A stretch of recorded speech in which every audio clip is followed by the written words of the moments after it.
قال صلى الله عليه وسلم: من صام رمضان إيمانا واحتسابا غفر له ما تقدم من ذنبه. السلام عليكم ورحمة الله وبركاته. الحمد لله رب العالمين والصلاة والسلام على خير خلقه محمد وآله وصحبه أجمعين. أما بعد الحمد لله. நாங்கள் எங்களுடைய ரமதான் மாத பாடத்தொடரில் மூணாவது பாடத்தை நாங்கள் எட்டியிருக்கிறோம். அந்த அடிப்படையில் இன்ஷா அல்லாஹ் இன்றைய நாளில் நாங்கள் 3 தலைப்புகளில் முக்கியமாக இந்த பாடத்தை பார்க்கத்தே இருக்கிறோம். முதலாவது தலைப்பு ரமதான் மாதத்தை சம்பந்தப்படுத்தி ரமதானுடைய நோன்பை தொடர்படுத்தி மக்களுடைய வகைகள், அதாவது மக்களை நாங்கள் ஒவ்வொரு வகைகளாக பிரிக்கிறோம். அப்போ இதுதான் முதலாவது தலைப்பு. ரெண்டாவது தலைப்பு ரமதான் மாதத்தில் நாங்கள் பேண வேண்டிய சில ஒழுங்குகள், அது சம்பந்தமான சில உபதேசங்களை நாங்கள் படிக்கிறதுக்கு இருக்கிறோம். மூணாவது பகுதி ரமதான் மாதத்தில் நாங்கள் செய்ய வேண்டிய சுன்னத்தான சில அமல்கள். அப்போ இந்த 3 தான் நாங்கள் இன்றைக்கு இன்ஷா அல்லாஹ் பார்க்கறதுக்கு இருக்கிறோம். முதல் படியாக ரமதான் மாதத்தை சம்பந்தப்படுத்தி, ரமதானுடைய நோன்பை சம்பந்தப்படுத்தி நாங்கள் மக்களை வந்து பல வகைகளாக நாங்கள் பிரிக்கிறோம். அதாவது மார்க்கத்துடைய சட்டத்திட்டங்களை வச்சு அதில் முக்கியமாக 10 வகைகள் இருக்கிறோம். முதலாவது வகை யாருன்னு கேட்டால் ஒரு முஸ்லீம். அந்த முஸ்லீமுக்கு கிட்டத்தட்ட ஒரு 5 விதமான பண்புகள் இருக்கிறார். முதலாவது பண்பு என்ன கேட்டால் அல் முஸ்லிமுல் பாலிக், அதாவது பருவ வயசை அடைஞ்ச ஆண் பெண் முஸ்லிம்கள். அப்போ இதுதான் முதலாவது பண்பு. ரெண்டாவது பண்பு என்ன கேட்டேன்னா ஆக்கில், அதாவது சுயமாக ஒன்று விளங்கி கொள்ளையிலுமான, பிரித்து அறிஞ்சு கொள்ளையிலுமான, அதாவது சுய புத்தி ஒன்றுள்ள ஒரு மனிதர். அப்போ இதுதான் ரெண்டாவது பண்பு. மூணாவது பண்பு என்ன கேட்டேன்னா அல் முக்கீம், பிரயாணம் செஞ்சு கொண்டு இல்லாத ஒரு ஊரில் குடியிருக்கக்கூடிய ஒரு மனிதர், ஒரு முஸ்லீம்.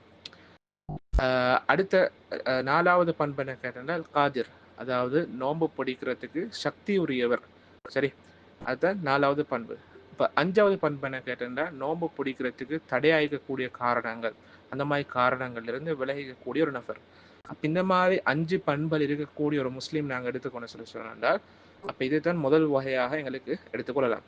அப்போ இந்த மாதிரி இருக்கக்கூடிய ஒரு நபர் வந்து கட்டாயமாக அவர் நோன்புடைய மாதத்தில், ரமதானுடைய மாதத்தில் அதே நேரத்தில் வச்சு அவன் கட்டாயமாக நோன்பு பிடிக்கணும். அப்போ இதுக்குரிய ஆதாரம் அல் குர்ஆனில், ஹதீஸில், அதே போல தான் இஜ்மா, உலமாக்களுடைய ஏகோபித்த கருத்தும் இருக்கிறன்றதை நாங்கள் விளங்கிக்கொள்ள இயலும்.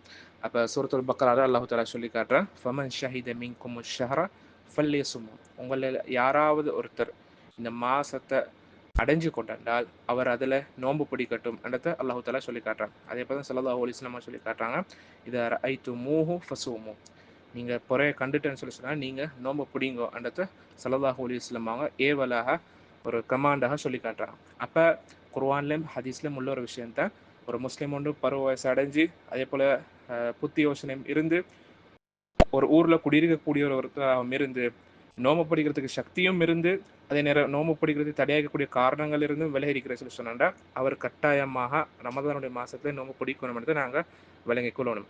அப்போ இதோட நாங்கள் விளங்கிக் கொள்ளணும் என்ன கேட்டால், ஒரு காஃபிர் ஒன்று நாங்கள் எடுத்துக்கோம் சொன்னா, முஸ்லீம் அல்லாத ஒருத்தரவன் வந்து அவர் நோம்பு பிடிச்சேன்னு சொல்லி சொன்னால் அவருடைய நோன்பு ஏற்றுக்கொள்ளப்படலைன்னு நாங்கள் விளங்கிக்கொள்ளணும். ஏன்னா ஒரு காஃபிர் வந்து அவர் இருந்து எந்த ஒரு இபாதா வந்து அல்லாஹ் தஆலா ஏற்றுக்கொள்ளப்பட மாட்டான். அல்லாஹ் தஆலா ஒரு மனுஷனை வந்துக்கிட்டு இபாதா ஏற்றுக்கொள்ளணும்னா கட்டாயம் அவர் இஸ்லாத்துக்கு வரணும்ன்றதை நாங்கள் விளங்கிக் கொள்ளணும். அப்படி ஒருத்தர் வந்து ரமதானுடைய மாதத்து இஸ்லாத்துக்கு வந்துட்டு சொல்லி சொன்னால் அவர் முந்தைய வருடங்களில் வந்து பிடிக்காத ரமதான் நோன்புகள் வந்து திரும்ப அவர் வந்து கதா செய்ய வேண்டிய அவசியமும் இல்லைன்றது நாங்கள் விளங்கிக் கொள்ளணும். ஏனென்றால் அல்லாஹ் தஆலா ஒரு மனுஷன் இஸ்லாத்துக்கு வந்துட்டென்றால், முழுசா தௌபா செஞ்சுட்டென்றால், அவர் செஞ்ச முந்திய பாவங்கள், அவருடைய தவறுகள் எல்லாத்தையும் அல்லாஹ் தஆலா முழுசா மன்னிக்கிறதாக தெளிவாக சொல்லி காட்டுறாங்க. அப்போ அந்த அடிப்படையில் வந்து திரும்ப கதா செய்ய வேண்டிய எந்த ஒரு அவசியம் இல்லை என்றதை நாங்கள் விளங்கிக் கொள்ள ஓணும். அதே நேரம் இந்த மாதிரி ஒரு காஃபிர் வந்து முஸ்லீம் அல்லாத ஒருத்தர் காலை பொழுதுல இல்லாட்டி ரமதானுடைய பகல் நேரத்தை வச்சு இஸ்லாத்துக்கு வந்துட்டு அவர் அந்த நாளிகை கூடிய மீதியான பகுதியில் வந்து அந்த நோன்பை வந்து பிடிக்கணும்ன்றதை விளங்கிக் கொள்ள ஓணும். அப்போ அது அவருக்கு கட்டாயமாக இருக்கிறார். அதாவது உதாரணமாக ஒருத்தர் வந்து 12 மணிக்கு பகல் நேரம் இஸ்லாத்துக்கு வந்துட்டு இருந்தார், அவர் மகரிபுடி நேரம் வர காட்டி அவர் நோம்பு பிடிக்கணும் என்றதை நாங்கள் விளங்கிக்கணும். அதே நேரம் அவரை வந்து அதை திரும்ப கதா செய்ய வேண்டிய அவசியம் இல்லைன்றதை விளங்கிக் கொள்ள ஓணும். அடுத்ததாக இப்போ இது ஒரு கூட்டம். ரெண்டாவது கூட்டம் யாருன்னு கேட்டேன்டா அஸ்ஸபி, அதாவது பருவ வயசு எட்டாத ஆண் பெண் குழந்தைகள். அப்ப இந்த மாதிரி ஆக்கள் தான் ரெண்டாவது கூட்டம். அப்ப இந்த மாதிரி ஆக்களுடைய சட்டம் என்ன கேட்டா, இவங்க பருவ வயசு அடையம் காட்டியும் இவங்களுக்கு வந்து நோன்பு கடமை இல்லைன்றதை நாங்கள் விளங்கிக்கொள்ளணும். என்ன ஸல்லல்லாஹு அலைஹி வஸல்லம் சொல்லி காட்டிக்கிறாங்க. முஸ்னத் அஹமது வரக்கூடிய ஹதீஸ். அதாவது அல்லாஹு தாலா 3 நபர்களுக்கிட்ட இருந்து அல்லாஹு தாலா பேனைய உயர்த்து இருக்கிறான். அதாவது அவருடைய விஷயத்துல வந்து எந்த ஒரு விஷயம் எழுதப்பட்டல என்றதை ஸல்லல்லாஹு அலைஹி வஸல்லம் அவங்க விளங்கப்படுத்திக்கிறாங்க. அப்ப அதுல முதலாவது கூட்டம் யாருன்னு கேட்டா, ஒருத்தர் தூங்கிட்டு இருக்கிறாரு, அவரை எலும்பம் காட்டியும் அந்த டைம்ல வந்து அவருக்கு எந்த ஒரு விஷயமும் எழுதப்பட்டல. அதே போல தான் ஒரு குழந்தை ஒன்றிக்கிறார், அந்த குழந்தை வந்து பருவ வயசு அடையம் காட்டியும் எந்த ஒரு விஷயமும் வந்து அவர் அதாவது அல்லாஹு தாலா குற்றம் புரியக்கூடிய விஷயத்துல வந்து எந்த ஒரு விஷயம் வந்து எழுதப்பட மாட்டாது. அதே போலதான் ஒரு மனநல தாக்கப்பட்ட ஒருத்தர் இருக்கிறாரு, ஒரு பைத்தியம் அந்த மாதிரி நிலைமையில. அப்ப அந்த மாதிரி ஒருத்தர் வந்து குணமாக காட்டி அல்லாஹு தாலா அவரை குற்றம் பிடிக்க மாட்டார், அவருடைய விஷயத்துல எந்த ஒன்றும் எழுத மாட்டார்ன்றதையும் ஸல்லல்லாஹு அலைஹி வஸல்லம் அவங்க விளங்கப்படுத்துறாங்க. அப்ப இதுதான் இவங்களுடைய சட்டம். ஆனாலும் இந்த அதாவது குழந்தைகளுடைய பொறுப்புதாரிகள் உம்மா அப்பாமார்கள் அவங்க இந்த மாதிரி குழந்தைகளுக்கு வந்து நோன்பு பிடிக்கிறதுடைய சக்தி இருக்கிறேன்னு சொல்லி கண்டு கொண்டால் கட்டாயமாக அவங்க நோன்பு பிடிக்கிறதுக்கு வந்து பழக்கணும். என்றால் அவங்க பருவ வயசு அடைஞ்சதுக்கு பிறகும் நோன்பு பிடிக்கிறதுக்கு அது ஒரு பயிற்சியாக ஒரு ட்ரைனிங்காக இருக்கும். அந்த அடிப்படையில் தான் சஹாபாக்களும் நடந்து கொண்டாங்க. சஹாபாக்களும் அவங்களுடைய சின்ன பிள்ளைகளுக்கு வந்து நோன்பு பிடிக்கிறதுக்கு பழக்கக்கூடியவங்களாக இருந்தாங்க.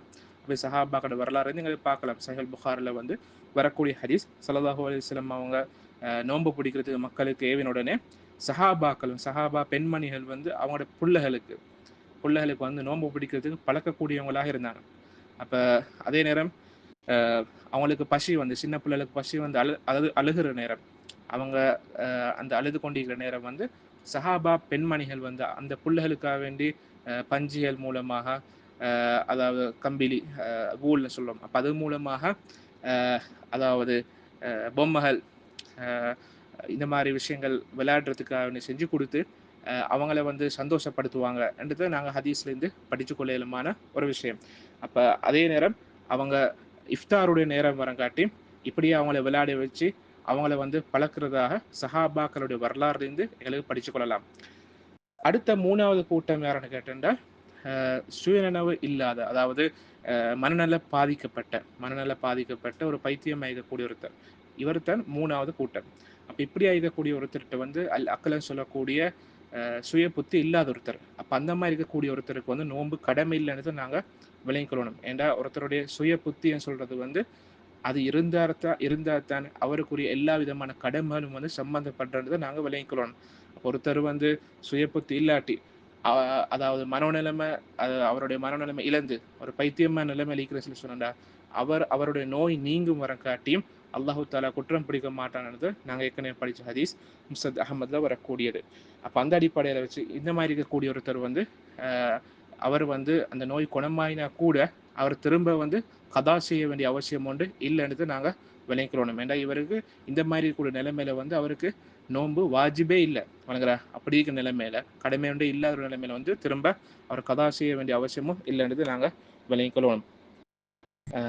அப்ப அதே நேரம் இந்த மாதிரி இருக்கக்கூடிய ஒருத்தர் சிலாக்கள் இருப்பாங்க, சில நேரத்தில் வந்து மனோநிலைமை மோசமாக இருக்கும், அதாவது பைத்தியம் அந்த நிலைமை இருக்கும். இன்னும் சில நேரங்களில் வந்து ஆரோக்கியமாக இருப்பாங்க, மாறி மாறி இருக்கும். அப்போ இந்த மாதிரி இருக்கக்கூடிய ஒருத்தர் வந்து அந்த மாதிரி ஒருத்தர் ஆரோக்கியமான நிலைமையில சுயநினைவோடு இருக்கக்கூடிய நிலைமையில வந்து அவர் நோன்பு பிடிக்கணும். அது இல்லா நேரங்களில் அவருக்கு வாஜிப் இல்லைன்றது நாங்கள் விளங்கிக்கொள்ள ஓணும். அதே நேரம் இதோட சம்பந்தப்படக்கூடிய இன்னொரு நபர் நம்பிக்கிற அதான் ஒருத்தர் மயக்கமான நிலைமை இருக்கிற சொல்லி சொன்னால் மயக்கமான நிலைமை இப்போ சாதாரணமாக இப்போ இந்த கோமா மைனோல் ஆக்கள் இந்த மாதிரி ஆக்கள் மயக்கமான நிலைமையில தான் இருப்பாங்க. அப்போ மிச்சம் காலத்துக்கு இருக்கிறேன்னு சொல்லி சொன்னாண்டா இந்த மாதிரி ஒருத்தர் வந்து நோன்பு வந்து கூடாதுன்றதை நாங்கள் விளங்கிக்கொள்ளணும். அப்போ இந்த மாதிரி நிலைமை இருக்கக்கூடிய ஒருத்தர் சுயநினைவு இழந்து இருக்கக்கூடிய ஒருத்தர் வந்து கட்டாயம் அவர் கதா செய்யணும் என்றதை வந்து விளங்கி கொள்ளணும். ஏன்னா சுயநினைவு அதாவது என்றது வேற, மயக்கமான நிலைமை இருக்கிறது வேற. அப்போ மயக்கமான நிலைமையில் ஒருத்தர் இருக்க போகல, அது ஒரு நோய் உண்டு. அப்போ அந்த நோய் வந்து நீங்கினாக்க பிறகு அவர் கட்டாயம் அதை கதா செய்ய ஓணும் வழங்குறார். அப்போ இதுதான் இந்த சட்டமானதை நாங்கள் விளங்கிக்கிறோம். அது இல்லாமல் சாதாரணமாக ஒரு சின்ன ஒரு மயக்கமாக இருக்குன்னு சொல்லி சொன்னால் அது வந்து எந்த ஒரு தாக்கமும் ஏற்படுத்துறதுன்றதை நாங்கள் விளங்கி கொள்ள போகணும். அப்போ இதுதான் 3வது கூட்டம். 4வது கூட்டம் யாருன்னு கேட்டால் ஒருத்தர் இருக்கிறார் மிச்சம் அதாவது வயசுல வந்து முதிர்ந்த ஒருத்தர், அதாவது மிச்சம் வயசாலியான ஒருத்தர். எந்த அளவுக்கு சொல்லி சொன்னா, அவர் வந்து விளப்பம் இல்லாமல் நிறைய விஷயங்களை பேசுவார், நிறைய விஷயங்களை பிரித்து அறிஞ்சு கொள்ளக்கூடிய ஒரு சக்தி ஒன்று இல்லாமல் இருக்கும். இந்த மாதிரி இருக்கக்கூடிய ஒரு வயசாளி. அப்போ இந்த மாதிரி இருக்கக்கூடிய ஒரு வயசாளி ஒன்றுக்கு வந்து அடிப்படையில் நோன்பு கடமை இல்லைன்றது நாங்கள் விளங்கிக்கொள்ளணும். அப்போ அதே நேரம் இவர் நோன்பு பிடிக்காம இருக்கிறதால அவருக்காக வேண்டி ஃபிதியா கொடுக்கறது, அவர் நோன்பு பிடிக்காமறதுக்காக வேண்டி சாப்பாடு கொடுக்கறது, ஒரு ஏழை ஒருத்தரை கொடுக்கறது, இந்த மாதிரி சட்டம் ஒன்றுமே இல்லைன்றதை நாங்கள் விளங்கிக்கிறோம். ஏன்னா இப்படியாப்பட்ட ஒருத்தருக்கு வந்து நோன்பு கடமை இல்லைன்றதை நாங்கள் விளங்கிக்கிறோம். அப்போ ஏண்டா ஒருத்தருக்கு வேண்டிய ஒரு விஷயம் பிரித்து அறிஞ்சு கொள்ளக்கூடிய சக்தி ஒன்று இல்லாட்டி அந்த மாதிரி நேரத்தை வச்சு அவருக்கு கடமை இல்லை. ஆனால் இன்னும் சில ஆக்கள் இருக்கிறாங்கன்னு கேட்டோன்னா, சில நேரத்தில் வந்து கொஞ்சம் ஒரு புத்திசாலியாக நடந்து கொள்வாங்க, இன்னும் சில நேரத்தில் வந்து விளப்பம் இல்லாமல் பேசுவாங்க. இந்த மாதிரி ஒரு நிலைமையில் ஒருத்தர் இருக்கிற சொன்னா அவருக்கு விளங்கி கொள்ளக்கூடிய அந்த நிலைமையில் இருக்கக்கூடிய நேரம் தானே, அந்த மாதிரி நிலைமையில அவருக்கு வந்து நோன்பு கடமை ஆகிறன்றதை நாங்கள் விளங்கி கொள்ள ஓணும். அப்போ இதுதான் 4வது கூட்டம். 5வது கூட்டம் யாருன்னு கேட்டால் ஒரு நோயாளி ஒன்றிக்கிற, அதாவது நோயாளிகள் வகை அளிக்கிறார். இப்போ நாங்கள் 5வது கூட்டத்தில் யாரை படிக்கிறோன்னு கேட்டால், சில நோயாளிகள் இருப்பாங்க, அந்த நோயாளிகளுடைய அந்த நோய் குணமாகாது என்று எதிர்பார்க்கப்பட்ட ஒரு நோயாளிகள் இருப்பாங்க. அதாவது சில நோயாளி இருப்பாங்க, அவனை நோய் குணமாக எதிர்பார்க்குற நோயாளியும் இருக்கிறாங்க. இன்னும் சில நோயாளி இருக்கிறேன்னு கேட்டோன்னா, அவனை நோய் குணமாகாது என்று டாக்டர்ஸ் மாரா சொல்லுவாங்க, இது பெரும்பாலும் குணமாக்க முடியாத ஒரு நோய், இவரோட கண்டினியூவாக இருக்கும். இந்த மாதிரி ஒரு நிலைமைக்கு கூடிய நோயாளிகள், அந்த நோயாளிகள் நாங்கள் இந்த 5வது வகையில் நாங்கள் பார்க்குறோம். அதே போல தான் இன்னும் சில ஆக்களை நோம்பு பிடிக்காம அதை பிடிக்கிறதுக்கு ஏழாமிக கூடிய ஆக்கள் இருப்பாங்க. அப்போ இந்த ஏழாமை சொல்றது வந்து அது இல்லாமல் போகாது, அது தொடர்ச்சியாக இருக்கும். இந்த மாதிரி இருக்கக்கூடிய ஒரு கூட்டம் இவங்க தான் 5வது கூட்டம். அப்போ இந்த மாதிரி கூட்டத்தில் சில வயசுல முதிர்ந்த ஆக்கள், சரி வயசாளிமார்கள், சில ஆக்கள் வராங்க, அவங்களுக்கு சில நோய்கள் இருக்கும். அந்த நோய் வந்து குணமாகாது, அதாவது குணமாகும்னு சொல்லி எங்களுக்கு எதிர்பார்க்கல பெரும்பாலும் விளங்குற. அந்த மாதிரி இருக்கிற நிலைமையில வச்சு அவருக்கும் நோன்பு கடமை இல்லைன்றதை நாங்கள் விளங்கிக்கிறோம். ஏன்னா அவருக்கு வந்து அந்த நோன்பு பிடிக்கிறதுக்கு சக்தி இல்லைன்றதை விளங்கிக்கிறோம். அப்போ அதனால தான் இந்த விளக்கத்தை தான் இப்னு அப்பாஸ் ரலியல்லாஹு அன்ஹு, இப்போ அனஸ் ரலியல்லாஹு அன்ஹு போல சஹாபாக்கள் இந்த வார்த்தைகள் இருந்து அவங்களுடைய வாழ்க்கை நடைமுறையில் இருந்து எங்களுக்கு விளங்கிக் கொள்ளமான விஷயம். அப்போ அதனால தான் இப்னு அப்பாஸ் ரலியல்லாஹு அன்ஹு அவங்க குர்ஆனுடைய ஆயத், அதாவது யாருக்கு வந்து நோன்பு பிடிக்கிறதுக்கு சக்தி இல்லையோ அவர் ஒரு ஏழை ஒருத்தருக்கு சாப்பாடு கொடுக்கட்டும், அதுதான் அவருக்குரிய குற்றப்பரிகாரம்னு சொல்ற அந்த வரக்கூடிய ஆயத்துக்கு இப்னு அப்பாஸ் ரலியல்லாஹு அன்ஹு விளக்கமா சொல்றாங்க. அப்ப இந்த மாதிரி சட்டத்துக்குள்ளுக்குத்தான் நல்லா வயசுல கூடின ஒருத்தர், அதே போலதான் அதாவது ஒரு பெண்மணியா இருந்தாலும் இதே சட்டம் தான், அதாவது ஆணா இருந்தாலும் சரி பெண்ணா இருந்தாலும் சரி, நல்ல வயசு கூடி அதே நேரம் சில விஷயங்கள் வந்து அதாவது நோய்கள் குணமாகாது என்ற ஒரு நிலைமையில் இருக்கிற சொல்லி சொன்னால், இந்த மாதிரி இருக்கக்கூடிய நபர்களுக்கு வந்து நோன்பு கடமை இல்லை என்றும், அதே நேரம் இந்த மாதிரி இருக்கக்கூடிய ஒருத்தர் கட்டாயமாக அவர் நோம்பு பிடிக்கலாம் போறதுனால அதுக்காக வேண்டி அவர் வந்து ஒரு ஏழை ஒன்றுக்கு அதாவது ஃபிதியா கொடுக்கணும், குற்றப்பரிகாரமாக. அதாவது அவருடைய நோன்பு பிடிக்காம இருக்கிறனால அவர் வந்து சாப்பாடு கொடுக்கணும்னு இப்னு அப்பாஸ் ரலியல்லாஹு அன்ஹுமா அவங்க விளங்கப்படுத்துறாங்க. அதே போல தான் அனஸ் ரலியல்லாஹு அன்ஹு அவங்களோட வாழ்க்கையை நாங்கள் படிச்சிருந்தாலும் அவங்களும் வயசான காலத்தை வச்சு இந்த மாதிரி நோய் வந்ததுடனே அவங்க நோன்பு பிடிக்கல. அப்போ அதுக்கு பதிலாக அவங்க ஏழை மக்களுக்கு வந்து சாப்பாடு கொடுத்ததாக வந்து அவங்களோட வாழ்க்கையிலேருந்து நாங்கள் படிச்சு கொள்ளலாம். அப்போ இதுதான் ஒரு நோய் ஒன்று வந்து குணமாகாதுன்னு எதிர்பார்க்கப்படுற சொல்லி சொன்னால், அந்த மாதிரி இருக்கக்கூடிய நோயாளுடைய சட்டமானதை நாங்கள் விளங்கிக்கிறோம். அப்போ இந்த மாதிரி இருக்கக்கூடிய ஒருத்தர் வந்து சாதாரணமாக அவர் நோன்பு விட்ட சொல்லி சொன்னா, அந்த ஒரு நாள் நோன்புக்கு பதிலாக அதாவது அதாவது நாங்கள் 2 கையும் ஒன்று சேர்த்து சொன்னால் வரக்கூடிய அளவுக்கு தானே, அதுக்கு நாங்கள் அந்த அளவுட 2 அளவு, சரி, அதாவது 2 கையால் நாங்கள் அள்ளின்னு சொல்லி சொன்னா ஒன்று சேர்த்து இது ஒரு அல்லு, இது மாதிரி நாங்கள் 2 தடவை அள்ளின்னு சொல்லி சொன்னால் இந்த அளவுக்கு தானே, இதுக்கு வந்து நாங்கள் அரபில் நிஸ்ஃபுஸ்ஸான்னு சொல்லுவோம். அப்போ இந்த மாதிரி அளவு தான் அதாவது நாங்கள் சாப்பிடக்கூடிய சாப்பாட்டிலிருந்து ஒரு நாளைக்கு கொடுக்க வேண்டிய அளவு. அப்போ இந்த மாதிரி அளவு வந்து நாங்கள் ஏழை மக்களுக்கு கொடுக்கணும்ன்றதை விளங்கிக் கொள்ள போகணும். அடுத்தது 6வது கூட்டம் யாருன்னு கேட்டா, பிரயாணம் செய்யக்கூடியவர். பிரயாணம் செய்யக்கூடியவரோட சட்டம் எடுத்துக்கொண்டு சொல்லி சொன்னா, இவருக்கு வந்து ரமதானுடைய மாசத்துல நோன்பு பிடிக்கிறது வந்து கட்டாயம் இல்லைன்றது நாங்கள் விளங்கிக்கொள்ளணும். அதனால தான் அல்லாஹ் தஆலா சொல்லி காட்டுறான், ஃபமன் கான மின்கும் மரீதன் அவ் அலா சஃபரின் ஃபஇத்தத்தும் மின் ஐயாமின் உஹர். அதாவது உங்களை யாராவது நோயாளி இருந்தேன்னு சொல்லி சொன்னாங்க, அப்படியாட்டு பிரயாணத்தில் இருக்கிறேன்னு சொல்லி சொன்னாங்க, அவர் வேற நாட்கள்ல வந்து அதுக்குரிய அந்த எண்ணிக்கையில நோன்பு பிடிச்சு கொள்ளதை அவருடைய சட்டம் என்னதை அல்லாஹு தாலா விளங்கப்படுத்துறார். அப்ப இதுதான் நோம்பாளி, அதாவது நோன்பு பிடிச்சிட்டு அதாவது ரமதானுடைய மாசத்துல பிரயாணம் செய்யக்கூடிய ஒருத்தரோட வந்து சட்டமானதை நாங்கள் விளங்கிக்கணும். அவருக்கு நோன்பு கடமை இல்லை. ஆனாலும் ஒருத்தர் வந்து பிரயாணம் மூலமாக நோன்பை துறக்கணும், அதாவது நோன்பு பிடிக்காமிக்கணும்ன்றதுக்காக வேண்டி தந்திரமா ஒருத்தர் செய்யற சொல்லி சொன்னாண்டா, இந்த தந்திரமான வேலைக்காக வேண்டி அவருக்கு இந்த பாவம் கிடைக்கும்ன்றதை நாங்கள் விளங்கிக்கணும். அது இல்லாமல் சாதாரணமாக ஒருத்தர் வந்து பயணம் போறதுனால வந்து அவருக்கு நோன்பு கடமை இல்லைன்றதை விளங்கிக்கணும். அடுத்ததாக இப்போ இதுக்குரிய ஆதாரங்களை நான் பார்ப்போம். இப்போ சஹீஹ் முஸ்லிம்ல வரக்கூடிய ஹதீஸ், ஸல்லல்லாஹு அலைஹி வஸல்லம் அவங்களோட காலத்தை வச்சு, அதாவது அபூ சயீத் அல்-குத்ரி ரலியல்லாஹு அன்ஹு சொல்லி காட்டுறாங்க வந்து, நாங்கள் அவங்களோட வந்து யுத்தம் செய்யக்கூடியவங்களாக இருந்தோம், அதாவது ரமதானுடைய மாசத்துல. அப்போ எங்களில் சில ஆக்கள் வந்து நோன்பு பிடிச்சிட்டு இருப்பாங்க, இன்னும் சில ஆக்கள் வந்து நோன்பு திறந்துட்டு இருப்பாங்க. ரமதானுடைய மாசத்துல யுத்தம் செய்கிற காலத்தை வச்சு சஹாபாக்கள் அப்படி தான் இருந்தாங்க. அப்போ சில ஆக்கள், அதாவது நோன்பு பிடிச்சிட்டு இருக்கக்கூடிய ஆக்கள் வந்து நோன்பு திறந்துட்டு இருக்கிற ஆக்களை வந்து குத்தம் சொல்ல மாட்டாங்க. நோன்பு திறந்துட்டு இருக்கிற ஆக்கள் வந்து, அதாவது நோன்பு பிடிக்காமிக்கக்கூடிய ஆக்கள், சரி, அந்த மாதிரி ஆக்கள் வந்து நோன்பு பிடிச்சிருக்கிற ஆக்களுக்கு வந்து குத்தம் சொல்ல மாட்டாங்க. அப்ப யாருக்கு நோன்பு பிடிக்கிறதுக்குரிய சக்தி இருக்கிறதோ அவர் வந்து நோன்பு பிடிப்பார். அப்ப இதுதான் அழகானது.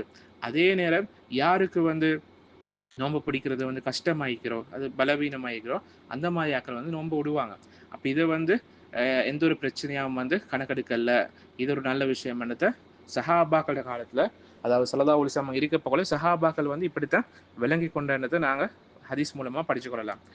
அப்ப இந்த விஷயத்துல நாங்கள் விளங்கி கொள்ளணும் என்ன கேட்டீங்கன்னா, ஒரு பிரயாணம் செய்யக்கூடியவருக்கு ஆக சிறப்பான விஷயம் என்னென்னா, அவருக்கு எது லேசா இருக்கிறோம் அதுதான் அவர் முடிவெடுக்கணும். அதாவது அவர் நோம்புடுறது அவருக்கு லேசா அல்லது நோம்பு பிடிக்காமிக்கிறது லேசான்றது அவருக்கு எது லேசோ அதை வச்சுதான் முடிவு செய்யணும். இதுதான் ஆக சிறந்ததுன்னு சொல்லி முடிவெடுக்கிறார். அப்ப அது இல்லாம அவருக்கு கடமை இல்லைன்னு நாங்க ஏற்கனவே படிச்சோம். அதே நேரம் இப்போ ஒருத்தருக்கு நோன்பு பிடிக்கிறதும் நோன்பு விடுறதும் ரெண்டுமே வந்து ஒரே மாதிரி இருக்கிற சொல்லி சொன்னால், அதாவது நோன்பு விடுறதும் வந்து அதை 50-50, அதாவது 50-50 மாதிரி இருக்கிற சொல்லி சொன்னால், அந்த மாதிரி நேரத்துக்கு அவருக்கு நோன்பு பிடிக்கிறது தான் மிச்சம் சிறந்தது என்று உலமாக்கள், பெரும்பான்மை உலமாக்கள் சொல்லி காட்டிக்கிறேன். ஏண்டா அப்படி நோன்பு பிடிக்கிறது நாங்கள் எடுத்துக்கொண்டு சொல்லி சொன்னா, அது மூலமாக அது எங்களுக்கு மிச்சம் அது பேணுதலான ஒரு கருத்தாக இருக்கிறார். சரி, ஏண்டா எங்களோட கடமை வந்து நீங்கின மாதிரியும் இருக்கும். அதே போல அவருக்கு வந்து மக்களோடு சேர்த்து நோன்பு பிடிச்ச சொல்லி சொன்னா அது மிச்சம் அவருக்கு அது மிச்சம் ஒரு ஆர்வம் ஊட்டக்கூடிய ஒரு விஷயமா மிக்கிற கலாச்சாரத்தை பார்க்க. இது அவருக்கு நோன்பு பிடிக்கிறதும் நோன்பு பிடிக்காமிக்கிறதும் ரெண்டும் ஒரே அளவில் வந்துட்டு சொல்லி சொன்னா அந்த மாதிரி நேரத்துக்கு செய்ய வேண்டிய முடிவு. அது இல்லாமல் அடிப்படையான சட்டம், அதாவது மிச்சம், அதாவது இதுல சிறந்த முடிவு என்ன கேட்டா அவருக்கு எது லேசோ அதைத்தான் முடிவெடுக்கணும்னு நாங்கள் விளங்கிக்கொள்ள போகணும். அடுத்ததாக அதாவது 7வது கூட்டம் யாருன்னு கேட்டா, சில நோயாளிகள் இருக்கிறாங்க. இப்ப நோயாளியோட ஒரு கூட்டம் நாங்கள் படிச்சோம். அதாவது சில நோயாளி இருக்கிற அவங்க சுகமாகிறது குணமாகிறது வந்து எதிர்பார்க்க இயலாத நோயாளிகள். இப்ப 7வது கூட்டத்தில் நாங்க பார்க்குறேன்னு கேட்டோம்னா, சில நோயாளிகள் இருக்கும் அவங்களோட நோய் குணமாகும் என்று எதிர்பார்க்கலுமான சில நோயாளிகள் இருக்கும். சரி, அதாவது நோய் குணமாகும் என்று எதிர்பார்க்கக்கூடிய நோயாளிகள். அப்ப இந்த மாதிரி நோயாளி எடுத்துக்கொண்டு சொல்லி சொன்னா இவங்களுக்கு 3 நிலைமை இருக்கிறார். முதலாவது நிலைமை என்ன கேட்டா, சில நோயாளி இருப்பாங்க அவங்களுக்கு வந்து நோம்பு பிடிக்கிறது கஷ்டமா மீக்காது, அதே நேரம் எந்த ஒரு பாதிப்பும் தராது. அப்ப இந்த மாதிரி இருக்கக்கூடிய ஒரு நோயாளி வந்து கட்டாயமாக அவர் நோம்பு பிடிக்க ஓணும், அது வாஜிப். ஏன்னா அவருக்கு வந்து நோம்பு துறக்கிறதுக்குரிய எந்த ஒரு எக்ஸ்கியூஸும் எந்த ஒரு சலுகையும் இல்லைன்னு நாங்கள் விளைவிக்கொள்ளணும். அதே நேரம் 2வது கூட்டம் யாருன்னு கேட்டா, அந்த நோயாளிக்கு வந்து நோம்பு பிடிக்கிறது கஷ்டமாயிக்கும், ஆனால் பாதிப்பு ஏற்படுத்தக்கூடிய மாதிரி இருக்காது. நோம்பு பிடிக்கிறது கஷ்டம், ஆனால் பிடிச்சோண்டா அவருக்கு எந்த ஒரு பாதிப்பும் வராது. அப்ப இந்த மாதிரி இருக்கக்கூடிய நிலைமையில் இருக்கக்கூடிய ஒருத்தர் நோன்பு அவருக்கு துறக்கலாம். சரி, அதாவது நோன்பு பிடிக்காம இருக்கலாம். அப்ப இதுக்குரிய ஆதாரம் தான் என்ன கேட்டா, அல்லாஹு தாலா சொல்லி காட்டுறேன்னு, ஃபமன் கான மின்கும் மரீதன் அவ் அலா சஃபரின் ஃபைதத்தும் மின் அய்யாமின் உஹர். அது உங்களை யாராவது நோயாளி இருக்கிற சொல்லி சொன்னா அல்லது பிரயாணத்திக்கிற சொல்லி சொன்னா அவர் வேறு நாட்கள்ல வந்து நோன்பை பிடிச்சு கொள்ளட்டும் என்று வரக்கூடிய குர்ஆன் ஆயத். அதே நேரம் சில உலமாக்கள் சொல்லி காட்டிக்கிறாங்க, இந்த மாதிரி நிலைமை இருக்கக்கூடிய ஒருத்தர் வந்து கஷ்டத்தோட இப்படி நோன்பு பிடிக்கிறது வந்து அது தவிர்த்து கொள்ள வேண்டிய ஒரு விஷயம், அது ஒரு வெறுக்கத்தக்க விஷயம் என்றதை வந்து சில உலமாக்கள் வந்து விளங்கப்படுத்திக்கிறாங்க. ஏன்னா அல்லாஹ் தந்திக்கக்கூடிய ஒரு சலுகைத்தான் இந்த மாதிரி கஷ்டமான நிலைமையில வந்து நோன்பை உடலாமன்றது. சரி, அப்ப இந்த மாதிரி தன்னை தானே கஷ்டப்படுத்தி கொண்டு நோன்பு பிடிக்கிறது வந்து அவரே வந்து வேதனைப்படுத்திக் கொள்ற ஒரு விஷயமாக நாங்கள் விளங்கிக்கிறோம். அப்ப அதனால தான் முஸ்னத் அஹ்மது வரக்கூடிய ஹதீஸ் ஸல்லல்லாஹு அலைஹி வஸல்லம் சொல்லி காட்டுறாங்க வந்து, அல்லாஹு தாலா அல்லாஹ் தந்துள்ள சலுகைகள், அதாவது எக்ஸ்கியூஸ்கள் வந்து அதுகள் பயன்படுத்துகிற வந்து அல்லாஹு தாலா விரும்புகிறான். அதே நேரம் அதாவது அல்லாஹு தாலா எப்படி பாவமான விஷயங்கள் செய்கிறத வந்து வெறுக்கிறானோ அதே போல தான் அல்லாஹு தாலா அல்லாஹ்வுடைய சலுகைகளை வந்து நாங்கள் பயன்படுத்தி கொள்வது வந்து அல்லாஹு தாலா விரும்புகிறான்னு ஸல்லல்லாஹு அலைஹி வஸல்லம் சொல்லி காட்டுறாங்க. அப்போ அல்லாஹ் தந்துள்ள ஒரு சலுகை வந்து நோம்பாளிகள் வந்து இப்படி அதாவது அதாவது நோயாளிகள் வந்து நோம்பு பிடிக்கிறது அவங்களுக்கு கஷ்டமாயிக்கிற சில சொன்னால் அவங்க நோன்பு உடலாம் என்ற ஒரு தீர்ப்பு. அப்போ இந்த அல்லாஹ்வுடைய சலுகை வந்து நாங்கள் பயன்படுத்தி கொள்வது வந்து அது அல்லாஹ்வுக்கு விருப்பமான ஒரு விஷயம் தான் நாங்கள் விளங்கிக்கொள்ள ஓணும். மூணாவது நிலைமை என்ன கேட்டால், இந்த நோயாளியிட அதாவது நாங்கள் பேசிட்டு இருக்கிறது வந்து சுகமாக ஏழும்னு சொல்லி எதிர்பார்க்கக்கூடிய ஒரு நோயாளி. அப்போ அவருடைய மூணாவது நிலைமை என்ன கேட்டா, சில நோயாளி இருப்பாங்க அவங்க நோம்பு பிடிக்கிறதால அவங்களுக்கு ஒரு பாதிப்பொண்டு வரும். சரி, கஷ்டத்தையும் தாண்டி நோம்பு பிடிச்சா பாதிப்பொண்டு வரும். அப்போ இந்த மாதிரி நேரத்தில் கட்டாயமாக அவர் வந்து நோம்பை விடணும், நோம்பை பிடிக்க கூடாது அவருக்கு. சரி, இந்த அல்லாஹ் தாலா சொல்லி காட்டுறாங்க வந்து وَلَا تَقْتُلُوا أَنفُسَكُمْ إِنَّ اللَّهَ كَانَ بِكُمْ رَحِيمًا. சூரத்துன் நிஸா அல்லாஹ் தாலா சொல்லி காட்டுறாங்க வந்து நீங்கள் உங்களே வந்து கொலை செய்து கொள்ள வேண்டாம், அல்லாஹு தாலா உங்கள் மீது மிச்சம் இறக்க முடியவனாக இருக்கிறான்னு அல்லாஹ் தாலா சொல்லி காட்டுறாங்க. அப்போ நாங்கள் எங்களே வந்து கொலை செஞ்சு கொள்ளக்கூடாது, எங்களுக்கே நாங்கள் பாதிப்பை ஏற்படுத்தி கொள்ள கூடாதுன்றதை நாங்கள் விளங்கி கொள்ள ஆகணும். அப்போ இதுதான் நோயாளியுடைய சட்டம். அடுத்தது வந்து 8வது கூட்டம் யாருன்னு கேட்டேன்டா, ஹைதுடைய நிலைமை, அதே போல் நிஃபாசுடைய நிலைமை இருக்கக்கூடிய பெண்கள், அதாவது மாதவிலக்கு வந்த பெண்கள், அதே போல தான் பிரசவத்துக்கு பிறகு இரத்தப்போக்கு ஏற்பட்டுள்ள ஒரு பெண். அப்போ இந்த மாதிரி பெண்களுடைய சட்டம், இவங்களுடைய சட்டம் என்னன்னு கேட்டோன்னா, இவங்களுக்கு நோன்பு பிடிக்கிறது ஹராமானது நாங்கள் விளங்கிக்கிறோம். இந்த 2 பேரும் நோன்பு பிடிச்சா கூட அந்த நோன்பு கூடாதுன்றது நாங்கள் விளங்கிக்கிறோம். ஏன்னா அல்லாஹு தாலா வந்து இவங்களுக்கு நோன்பு பிடிக்கிறது அது ஹராமாக்கிக்கிறான். அப்போ ஸல்லல்லாஹு அலைஹி வஸல்லம் இது வழங்கப்படுத்தி சஹீஹ் புகாரி வரக்கூடிய ஹதீஸ். ஸல்லல்லாஹு அலைஹி வஸல்லம் சொல்லி காட்டுறாங்க வந்து ஒரு பெண்மணி வந்துக்கு இந்த மாதிரி மாதவிலக்கு வந்துட்டு சொல்லி சொன்னால் அவங்க தொழவும் கூடாது, அதே நேரம் நோன்பும் பிடிக்கக்கூடாதுன்னு சொல்கிறது ஸல்லல்லாஹு அலைஹி வஸல்லம் விளங்கப்படுத்திக்கிறாங்க. அப்போ இந்த மாதிரி இருக்கக்கூடிய ஒரு பெண்மணியுடைய சில சட்டத்திட்டங்கள் வார அப்போ அதில் நாங்கள் விளங்கிக்கிறோம். அப்போ முதலாவது விஷயம் விளங்குறோம் என்னண்டா, நோன்பு பிடிச்சிட்டு இருக்கக்கூடிய நிலைமையில இந்த மாதிரி மாதவிலக்கு வந்துட்டேன்னு சொல்லி சொன்னாண்டா, அதாவது சூரியன் மறைகிறதுக்கு கொஞ்ச நேரத்துக்கு முந்தி, சரி மகரிபுடைய நேரத்துக்கு கொஞ்ச நேரத்துக்கு முந்தி சரி இந்த மாதிரி மாதவிலக்கு வந்துட்டேன்னு சொல்லி சொன்னாண்டா அந்த பெண்ணுடைய நோன்பு பாத்திலாகிற, அது வந்து செயல்படாது, அதாவது அதை ஏற்றுக்கொள்ளப்படாது என்றதை வந்து நாங்கள் விளங்கிக்கிறோம். அப்போ அந்த மாதிரி நேரத்தில் வச்சு அந்த பெண் வந்து அந்த நோன்பை கதா செய்யணும். இது முதலாவது சட்டம். அதே நேரம் ஒரு பெண் உண்டு ரமதானுடைய நாளில் பகல் நேரத்தில், அதாவது நோன்பு பிடிச்சிருக்கிற நேரத்தில் வச்சு இந்த மாதவிலக்குல இருந்து அவங்க தூய்மை அடைஞ்சு சொன்னாங்க, மாதவிலக்கு நின்றுட்டேன்னு சொல்லி சொன்னாண்டா அந்த மிச்சம் உள்ள நாளில் வந்து அவங்க நோன்பு பிடிச்சதுக்கு அந்த நோன்பு வந்து கூடாது. சரி, அப்போ அதையும் வந்து அவங்க வேறொரு நாளில் வந்து பிடிக்க ஓணும்.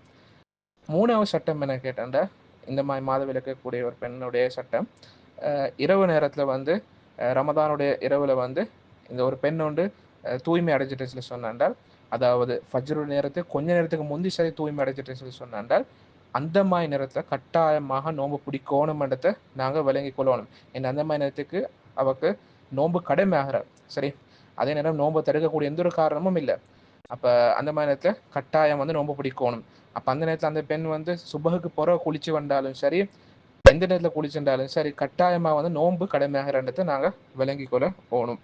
அப்போ அதே போல தான் இந்த மாதிரி இருக்கக்கூடிய பெண்கள், மாதவிலக்கு அழிக்கலாம் அல்லது நிஃபாசுடைய நிலைமை கூடிய பெண்கள் அழிக்கலாம். அந்த மாதிரி பெண்கள் வந்து அவங்க பிடிக்காத அந்த நோன்புகளை வந்து கட்டாயம் அந்த நாட்களுக்கு ஏற்ற மாதிரி அவங்க கதா செய்ய ஓணும் என்றதை விளங்கி கொள்ளணும். அப்போ சஹீஹ் முஸ்லிமில் வரக்கூடிய ஹதீஸ், ஆயிஷா ரலியல்லாஹு அன்ஹா அவங்க சொல்லி காட்டுறாங்க வந்து எங்களுக்கு இந்த மாதிரி மாதவிலக்கு ஏற்படப்போல நாங்கள் நோன்பை கதா செய்கிறதுக்கு ஏவப்பட்டிருந்தோம், அதே நேரம் தொழுகை கதா செய்கிறதுக்கு ஏவப்பட்டிருக்கவில்லை என்றது ஆயிஷா ரலியல்லாஹு அன்ஹா வந்து சொல்லி காட்டுறாங்க. அப்போ நாங்கள் தொழுகை கதா செய்ய வேண்டிய அவசியம் ஒன்றும் இல்லை, ஆனால் நோன்பை கதா செய்யணும் என்றது ஆயிஷா ரலியல்லாஹு அன்ஹா அவனுடைய வார்த்தை மூலமாக எங்களுக்கு தெரிஞ்சு கொள்ளலாம்.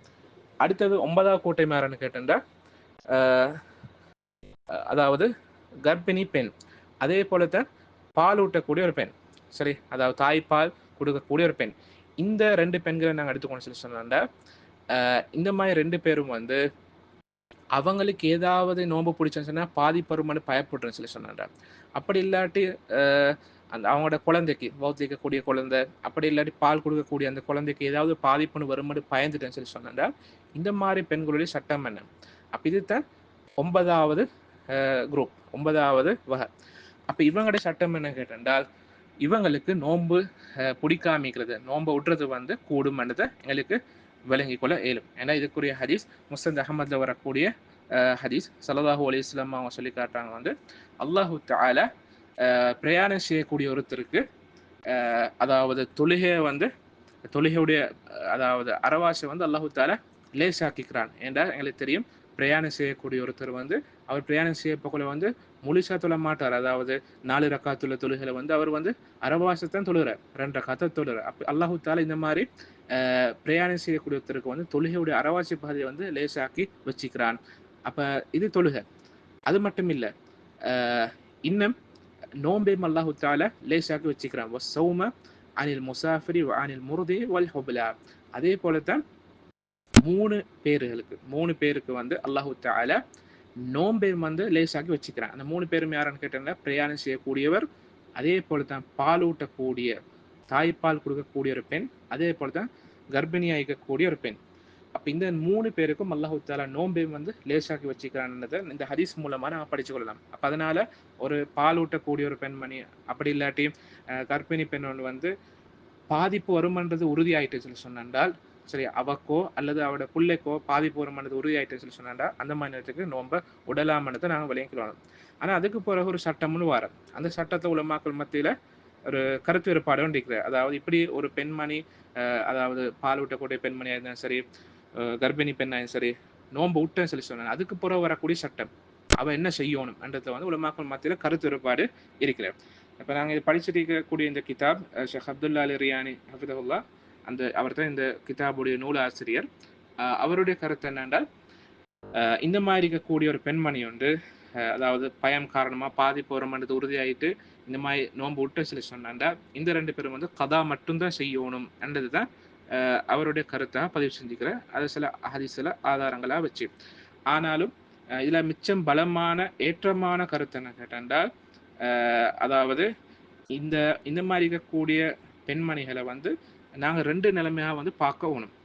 முதலாவது நிலைமை என்னென்றால் பால் ஊட்டக்கூடிய பெண்மணியா இருந்தாலும் சரி, கர்ப்பிணி பெண்ணாலும் சரி, அந்த 2 பேரும் வந்து அவங்களுக்கு பாதிப்பு வரும் என்று பயந்துட்டால், அவங்களுக்கு பாதிப்பு வரும்ன்றது உறுதியாயிட்டால், அப்படி இல்லாட்டி அவங்களுக்கும் பாதிப்பு அவங்களோட பிள்ளைகளுக்கும் பாதிப்பு வரும் என்று பயந்துட்டேன்னு சொல்லி சொன்னால் இந்த மாதிரி நிலைமைக்கு ஒரு சட்டம். அந்த சட்டம் என்னென்றால் அவங்க கதா செய்ய ஓணும். அதாவது அவங்க நோன்பூட்ட சொல்லி சொன்னால் அவங்க கதா செய்ய ஓணும். அப்ப இதுதான் அவங்களுக்குரிய சட்டம், கதா மட்டும்தான். இது ஒரு நிலைமை. 2வது நிலைமை என்ன கேட்டால் இந்த பாலூட்டக்கூடிய பெண்மணிகள் அப்படி இல்லாட்டி கர்ப்பிணி பெண்கள் இவங்களை பத்தி இவங்க பயப்படுறல, ஆனால் பிள்ளைகளுக்கு பயம் உண்டு, அதாவது பிள்ளைகளுக்கு ஏதாவது பாதிப்பு வரும்னு பயப்படுறாங்க. அப்ப இந்த மாதிரி ஒரு நிலைமையில இருக்கிறன்னு கேட்டா இது ஒரு சட்டம். அது என்ன சட்டம்னு கேட்டால் அவங்க நோன்பை விட்டாக்க போற கதாவும் செய்யணும், அதே நேரம் அந்த உட்ட நோன்பு ஒவ்வொன்றுக்கும் அவங்க ஃபிதியாவும் கொடுக்கணும். அதாவது குற்ற பரிகாரமாக ஒரு ஏழை ஒன்றுக்கு அவங்க சாப்பாடும் கொடுக்கணும்ன்றதை விளங்கிக்கணும். அப்ப இந்த கருத்து தான் இப்படி பிரிச்சு பார்க்கக்கூடிய கருத்து தான் ஷாஃபியை மதுஹபுடைய கருத்து, அதே போலதான் ஹம்பலி மதுஹபுடைய கருத்தாக இருக்கிற. அதே நேரம் இதுக்கு தான் சஹாபாக்கள்கிட்ட வந்திருக்கக்கூடிய ஆசார்கள், சஹாபாக்களுடைய வார்த்தைகள் செயல்முறைகளை வந்து எங்களுக்கு கண்டுகொள்ளலாம். அதே நேரம் நூதனகால உலமாக்கள்ல ஷேக் சாலி அல் ஃபௌசான், ஷேக் சுலைமான் ருஹைலி போல உலமாக்களுடைய கருத்தகம் இது இருக்கிற. அப்ப இதுக்கு தான் மிச்சம் ஆதாரங்களும் இருக்கிற. எல்லா விதமான ஆதாரங்களையும் ஒன்று திரட்டி பார்க்க போல மிச்சம் பலமான கருத்தாக இருக்கிறது வந்து இதுதான். அப்ப இந்த மாதிரி கூடிய பெண்மணிகள் வந்து நாங்க விளங்கிக்கொள்ளணும். அதாவது அவங்களோட நிலைமை பார்க்கணும். அதாவது கர்ப்பிணி பெண்ணா இருந்தாலும் சரி, பால் கொடுக்கக்கூடிய பெண்மணியா இருந்தாலும் சரி, அவங்களையும் பயப்படுறாங்க, பிள்ளைகளையும் பயப்படுறாங்களா இருந்தான்னு சொன்னாண்டா. அப்படி இல்லை அவங்கள மட்டும்தான் அவங்களுக்கு பாதிப்பு மரம் மட்டும்தான் பயப்பட்டு சொல்லி சொன்னாண்டா அந்த மாதிரி நேரத்துக்கு கதா மட்டும்தான் நடந்து விளங்கிக்கணும். ஆனா அவங்கள பத்தி எந்த ஒரு பயம் இல்லை, பிள்ளைக்கு வர பயம் மட்டும்தான் அவங்களுக்கு இருக்கிற சொல்லி சொன்னாங்க. அதாவது பிள்ளைக்கு பாதிப்பு வரும் பயம் மட்டும்தான் அவங்களுக்கு இருக்கிற சொல்லி சொன்னாண்டா அந்த மாதிரி நேரத்துக்கு கதாவும் செய்யணும்.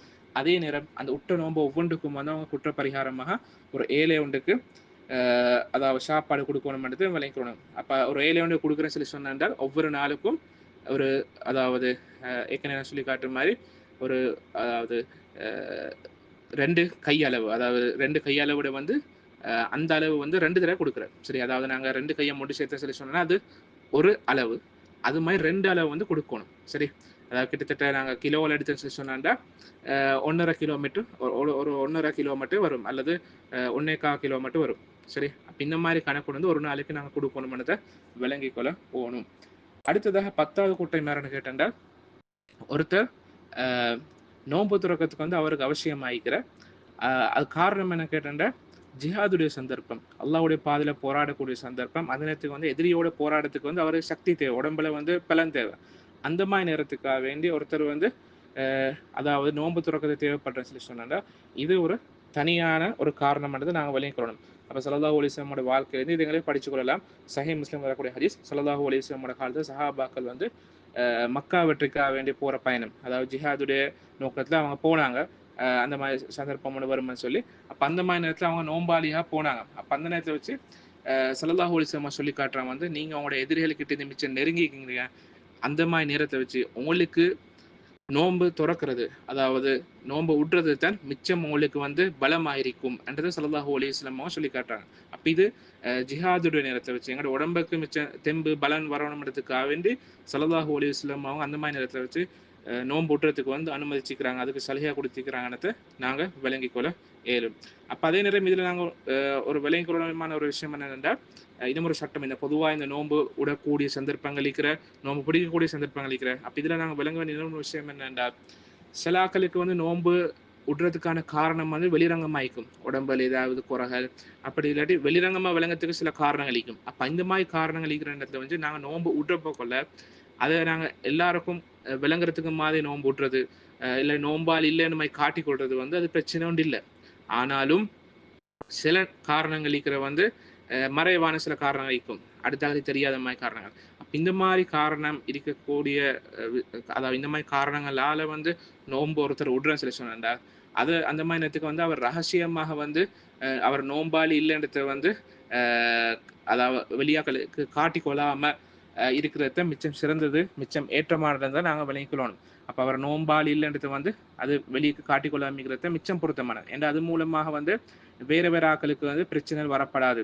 தெரியாத ஒருத்தர் வந்து பார்த்துட்டு இவரே நோம்பு பிடிச்சிட்டு இல்லாமிக்கிற, அப்போ அதனால வந்து நாங்களும் பிடிக்க தேவையில்லைண்டோ, இல்லாட்டி வேற வேற பாவமான விஷயங்களுக்கு வந்து அடுத்த ஆக்களை தூண்டுற மாதிரிக்கு வந்து இருக்கப்படாது. அதனால காரணங்கள் ரகசியமா இருக்கிற நேரத்தில் வச்சு நாங்களும் அதாவது நோம்பாளி மாதிரியே காட்டிக்கொண்டு ரகசியமா வந்து நாங்கள் இருக்கிற அதாவது நோன்பை துறக்கிறத மிச்சம் பொருத்தமானதை உலமாக சொல்லி காட்டுகிறோம். இது வந்து பொதுவாக மக்களோடு நடந்து கொள்ள வேண்டிய ஒரு ஒழுங்காகத்தான் உலமாக சொல்லி காட்டுறாங்க. அடுத்த பகுதி என்ன கேட்டா, இப்போ இது நாங்கள் மக்களுடைய வகைகளத்தை நாங்கள் 10 வகையாக பார்த்தோம். அடுத்ததாக நோன்பு சம்பந்தப்படக்கூடிய பொதுவான 6 உபதேசங்கள்.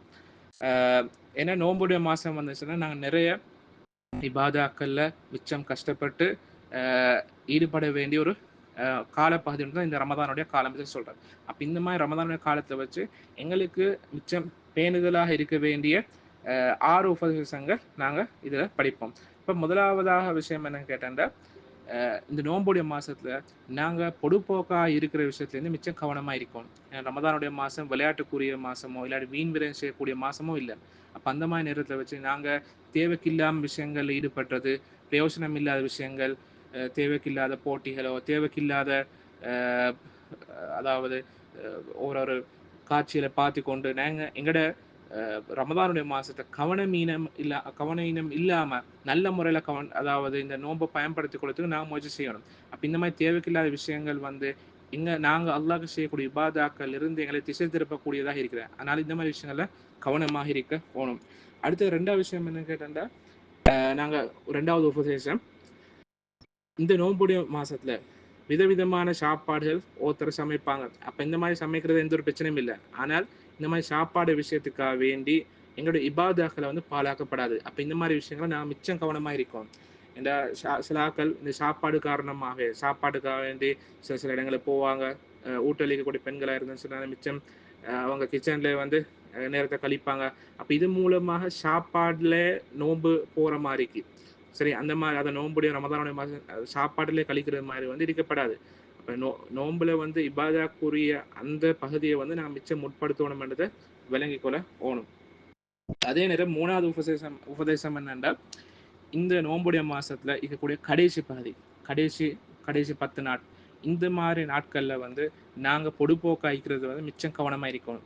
என்றால் அல்லாஹு தாலா வந்து எங்களுக்கு தந்துள்ள மிகப்பெரிய நியமத்தை இந்த கடைசி 10 சொல்கிறேன். அப்போ இந்த கடைசி 10 நாங்கள் கூடுதலாக குர்ஆன் ஓதுறது, அதே போல் துவாக்கள் கேட்கறது, இந்த மாதிரி விஷயங்கள் அடுத்த நாட்களை பார்க்க கூடுதலாக செய்யணும். அது நாங்கள் ஏற்கனவே படித்த ஒரு பகுதி. அதே நேரம் எங்களோட எல்லா விதமான அமல்களும் வந்து அதை ஏற்றுக்கொள்ளப்படுறது, அதே நேரம் அது முழுமையான கூலி எங்களுக்கு கிடைக்கிற எப்படின்னு கேட்டீங்கன்னா இறுதி நிலைமையாக கவனிச்சு தான். அப்போ இந்த இறுதி நிலைமை தான் ரமதானுடைய இந்த கடைசி 10. இந்த கடைசி 10 அடுத்த நாட்களை பார்க்க நல்ல முறையில் வந்து பயன்படுத்திக்கிறோம். அதே போல எங்களுக்கு தெரியும் லைலத்துல் கத்ருடைய நாட்களும் மிக வந்து இந்த கடைசி 10 நாளில் தான். அப்போ அந்த மாதிரி இருக்கக்கூடிய நேரங்களை நான் நல்ல முறையில் அதாவது செலவழிக்கிறதும், அதே போல் தேவைக்கு இல்லாமல் அதாவது கடைசி 10 நாட்களில் வந்து ஒவ்வொரு இடங்கள் திரிய போகிறதும், அதே நேரம் கடைவாசல்களில் வந்து மிச்சம் கழிக்கிறதும், இந்த மாதிரி விஷயங்களை அதாவது குறைச்சிக்கொண்டு ஏழுமான மட்டும் குறைச்சிக்கொண்டு நல்ல முறையில் வந்து கடைசி 10 நாட்களை வந்து நாங்கள் பயன்படுத்திக்கொள்ள பார்க்கணும். அடுத்தது 4வது உபதேசம் என்ன கேட்டா, நோம்புடைய மாதத்தில் வந்து நாங்கள் நிறைய வந்து அமல்களை பிற்போடப்படாது. நாளைக்கு செய்வோம், நாளண்டு செய்வோம், அப்படி இல்லாட்டி அடுத்த ரமதானில் நல்லா செய்வோம். சிலாக்கள் இருப்பாங்க, இந்த நோம்பை நாங்கள் பாலாக்கிட்டோம், ஒழுங்காக செய்யலை, அதனால அடுத்த ரமதானில் இன்ஷா அல்லாஹ் நல்ல முறையில் முயற்சி செய்யும், இப்படி என்னெல்லாம் இபாதாக்களை பிற்போடக்கூடிய ஒரு தன்மை உண்டிக்கிறேன். அப்போ இந்த மாதிரி தன்மை வந்து எங்கள்கிட்ட வரப்படாது. நாங்கள் எங்களுக்கு கிடைச்சுள்ள நியமத்தை நல்ல முறையில் வந்து பயன்படுத்திக்கொள்ள பார்க்கணும். ஏன்னா அடுத்த ரமதானை நாங்கள் உயிரோடு இருப்போமா இல்லைன்னு சொல்றது அது எங்களுக்கு தெரியாது. அல்லாஹு ஆலம். எங்களுக்கு கிடைச்ச நாட்களை வந்து ஏழுமான மட்டுக்கு நல்ல முறையில் பயன்படுத்திக்கொள்ள பார்க்கணும். அப்போ இதுதான் 4வது உபதேசமாக நாங்கள் விளங்கிக்கொள்ள ஓணும். 5வது உபதேசம் என்னன்னு கேட்டா, நாங்கள் இந்த ரமதானுடைய மாதத்தில் செய்யக்கூடிய அமல்கள், இந்த மாதிரி அமலர் மூலமாக நாங்கள் எங்களை ஏமாற்றிக் கொள்ளப்படாது, நாங்கள் எங்கள்கிட்ட வந்து தற்பரமாக வரப்படாதுன்றதை நாங்கள் விளங்கிக் கொள்ளணும். சிலாக்கள் இருப்பாங்க, சில அமல்கள் செய்வாங்க, செஞ்சு போட்டு நான் இவ்வளோ அமல் செஞ்சுட்டேன், நான் இவ்வளோ குர்ஆன் ஓதிட்டேன் என்று நினைச்சு கொண்டிருது தன்னைத்தானே ஏமாற்றிக் கொள்ளக்கூடிய ஒரு தன்மை, தன்னைத்தானே வந்து ஏமாற்றி கொண்டு அது மூலமாக பெருமை வளர்க்கக்கூடிய ஒரு தன்மை வந்து நாங்கள் பார்க்குறோம். அப்போ அதனால இந்த மாதிரி தன்மை வந்து எங்கள்கிட்ட வரப்படாது. நாங்கள் எவ்வளோ நன்மை செஞ்சு சொன்னாலும் அது உண்மையில வந்து எங்களுக்கு அது போதாது தான். அப்போ அதனால வந்து நாங்கள் இன்னும் நிறைய அமல்கள் செய்யறதுக்கு முன்வரமே தவிர ஏழுமான மட்டுக்கு நாங்கள் இபாதால முயற்சி செய்யறதுக்கு அதாவது ஈடுபடணுமே தவிர நாங்கள் செஞ்ச அமலை வச்சுக்கொண்டு நாங்கள் பெருமைப்படுறது, அதை வச்சுக்கொண்டு நாங்கள் போதுமாகிக் கொள்றது தன்மல் வந்து எங்கள்கிட்ட வரப்படாது. அதனால தான் சலஃபு சாலிங்களோட வரலாறு நான் பார்த்தேன்னு சொல்லி சொன்னாண்டா, அவங்க இந்த ரமதான் அதாவது அடையத்துக்காக வேண்டி ரமதான் அடைஞ்சு கொள்றதுக்காக வேண்டி அவங்க 6 மாசங்கள் வந்து துவா கேட்பாங்களாம். அல்லாஹ் கிட்ட துவா கேட்பாங்களா, யார் தான் இந்த ரமதானுடைய மாசத்தை எனக்கு அடைய வைப்பாயாக என்று 6 மாசம் துவா கேட்பாங்களாம். அதே நேரம் ரமதானுடைய மாசம் வந்தா பிறகு அது ஒழுங்கான முறையில பயன்படுத்தின பிறகு 6 மாசம் அல்லாஹ் கிட்ட துவா கேட்பாங்களா, யா அல்லாஹ் இந்த ரமதான் இபாதாக்களை நான் செஞ்ச இபாதாக்களை ஏற்றுக்கொள்வாயாக என்று துவா கேட்பாங்களா. அப்ப இந்த மாதிரி தன்மைத்தான் நாங்கள் வளர்த்து கொள்ளணும். நாங்கள் செஞ்ச இபாதாக்கள் மூலமா நாங்கள் எங்களை ஏமாற்றி கொள்றதோ அதை வச்சு கொண்டு தற்பரம் அடைவதோ வந்து இருக்கப்படாதுன்றதை விளங்கிக் கொள்ளணும். 6வது உபதேசம் என்னண்டா, இந்த நோம்புடைய மாசத்துல வந்து நாங்க அல்லாஹ்க்காவின் முழுமையான முறையில வந்து தௌபா செய்யணும். எங்களுடைய எல்லா விதமான பாவங்கள் இருந்து நாங்கள் கலர பார்க்கணும். அப்ப இதுக்கு மிச்சம் சிறந்த ஒரு மாசம் தான் இந்த ரமதானுடைய மாசம். அப்ப இந்த ரமதானுடைய மாசத்தை நாங்கள் எடுக்கக்கூடிய இந்த தௌபா, இந்த செய்யக்கூடிய இந்த பயிற்சி, இதை ரமதானை தாண்டி ஏனைய மாசங்களை நாங்கள் வரணும் இடத்துல விளங்கிக்கணும். அப்ப இது ரமதான் மாசத்துக்கு மட்டும் சிறப்பான ஒன்று இல்லை. ரமதானுடைய மாசத்தை அல்லாஹ் தஆலா மிச்சம் லேசாக்கி வச்சுக்கிறான். தௌபாவுடைய அதாவது முழுமையான தௌபா. அப்ப ஒருத்தர் வந்து ரமதானுடைய மாசத்தை பாவங்களை விட்ற சொல்லி சொன்னாண்டால், அல்லாஹ்க்காக வேண்டி விட்ற சொல்லி சொன்னாண்டால் அதுக்குரிய மிகப்பெரிய நன்மை வேண்டிக்கிறார். ஆனால் அவர் ரமதானுடைய மாசத்தை விட்டுட்டு அடுத்த மாசங்களை செய்யறதுன்னு சொல்லி சொன்னாண்டா இவர் முழுமையான தௌபா செஞ்ச ஒருத்தராக வந்து கருதப்பட்டதில்லை. சரி, அப்ப அல்லாஹ்வுடைய முழுமையான அந்த தௌபாக்குரிய நன்மை அதே போல அல்லாஹ்வுடைய பாவ மன்னிப்பு வந்து இவருக்கு கிடைக்கிறதில்லை. அப்ப முழுமையான அல்லாஹ்வுடைய அந்த மக்ஃபிரா, அல்லாஹ்வுடைய முழுமையான அந்த பாவ மன்னிப்பு தேவைன்னு சொல்லி சொன்னாண்டா இந்த ரமதானுடைய மாசத்துடைய அந்த பயிற்சி அவரோட ஏனைய மாசங்கள்லையும் வரணும் என்றதை விளங்கிக் கொள்ள ஓணும். அல்ஹம்துலில்லாஹ். அடுத்ததாக நாங்கள் பார்ப்போம் இந்த ரமதானுடைய மாசத்துல இருக்கக்கூடிய சுன்னத்தான விஷயங்கள். சுன்னத்தான விஷயங்கள் நாங்கள் எடுத்துக்கொண்டு சொல்லி சொன்னா முக்கியமாக 3 சுன்னத்தான விஷயங்களை எங்களுக்கு பார்த்துக்கொள்ளலாம். முதலாவது விஷயம் என்ன கேட்டா, சஹூர், அதாவது சஹருடைய உணவு. இது சுன்னத்தான ஒரு இபாதான்றது எங்களுக்கு விளங்கிக்கொள்ளணும். அப்ப ஒரு மனுஷன் அதாவது சஹூருடைய உணவு, அதாவது இந்த ரமதானுடைய மாசத்துல சஹருடைய சாப்பாடு எடுக்கிறது வந்து ஸல்லல்லாஹு அலைஹி வஸல்லம் அவங்களால மிச்சம் ஆர்வம் ஊட்டப்பட்ட ஒரு இபாதானதை நாம் விளங்கிக்கொள்ளணும். அதே போல பரக்கத்துக்குரிய விஷயம் ஸல்லல்லாஹு அலைஹி வஸல்லம் சொல்லி காட்டுறாங்க வந்து, நீங்க தசஹரு, நீங்கள் சஹருடைய உணவு எடுங்கள், அந்த சஹருடைய உணவில் வந்து பரக்கத்திக்கிறதா ஸல்லல்லாஹு அலைஹி வஸல்லம் சொல்லி காட்டிக்கிறாங்க. அப்போ நாங்கள் எடுக்கக்கூடிய சின்ன ஒரு சாப்பாடாக இருந்தேன்னு சொன்னாலும் அதில் அல்லாஹு தஆலா பரக்கத்தை வச்சுக்கிறான். அந்த பரக்கத்தை நாங்கள் அடைஞ்சு கொள்றதுக்கு முயற்சி செய்யணும். அது மட்டும் இல்லாமல் ஸல்லல்லாஹு அலைஹி வஸல்லம் சொல்லி காட்டிக்கிறான் சஹீஹ் முஸ்லிம் வரக்கூடிய ஹதீஸ், எங்கட நோன்புக்கும் அதே போல தான் வேதம் கொடுக்கப்பட்டவங்க, அதாவது யஹூதி நசாராக்களுடைய நோன்புக்கும் ரெண்டுக்கும் இடையில் உள்ள வித்தியாசம் என்னென்றால், வேறுபாடு என்னன்னு கேட்டால் அதுதான் இந்த ஷஹருடைய சாப்பாடு என்றதை ஸல்லல்லாஹு அலைஹி வஸல்லம் சொல்லி காட்டிக்கிறாங்க. அதாவது யஹூதி நசாராக்களுடைய நோன்புக்கும் எங்கட நோன்புக்கும் ஒரு வித்தியாசம் இந்த ஷஹருடைய உணவுன்றதை நாங்கள் விளங்கிக் கொள்ளணும். அப்போ இது முக்கியமான ஒரு விஷயம். ஷஹருடைய உணவை வந்து நாங்கள் அதில் அலட்சியமாக இருக்கப்படாது. அதே போல தான் ஸல்லல்லாஹு அலைஹி வஸல்லம் அவங்க இந்த ஷஹருடைய உணவை வந்து மிச்சம் அதாவது மிச்சம் சுணக்கக்கூடியவங்களாக இருந்தாங்க. அதாவது அதாவது நான் நேரத்தோட வந்து ஷஹருடைய உணவை எடுக்காமல் அதை மிச்சம் சுணக்கு எடுக்கக்கூடியவங்களாக ஸல்லல்லாஹு அலைஹி வஸல்லம் அவங்க இருந்திக்கிறாங்க. அதனால தான் ஸல்லல்லாஹு அலைஹி வஸல்லம் அவங்க ஃபஜ்ருடைய தொழுகைக்கு போகக்குள்ளையும், அதாவது ஃபஜ்ருடைய அதானுக்கும் அவங்க எடுத்த ஷஹருடைய உணவுக்கும் இடையில அந்த காலப்பகுதி டைம் எவ்வளோ இருந்தால் சொல்லி சொன்னாண்டா ஒரு 50 குர்ஆன் ஆயத் ஓதக்கூடிய நேரம் தான் இருந்ததாக சஹாபாக்கள் அறிவிக்கிறாங்க. இது சஹீஹுல் புகாரில் வரக்கூடிய ஹதீஸ். அப்போ ஏழுமான மட்டும் நாங்கள் ஷஹருடைய உணவை வந்து அது பாங்க சொல்லக்கூடிய அதானுடைய நேரம் வரங்காட்டியும் நாங்கள் அதான் மிச்சம் சுணக்கிறது வந்து அதுவும் ஒரு ஏற்றமான ஒரு சுன்னத்தான ஒரு விஷயம்ன்றதை நாங்கள் விளங்கிக்கொள்ள ஓணும். அப்போ இந்த விஷயத்தில் எந்த ஒரு கருத்து வேறுபாடும் இல்லைன்றதை நாங்கள் விளங்கிக்கொள்ளணும்.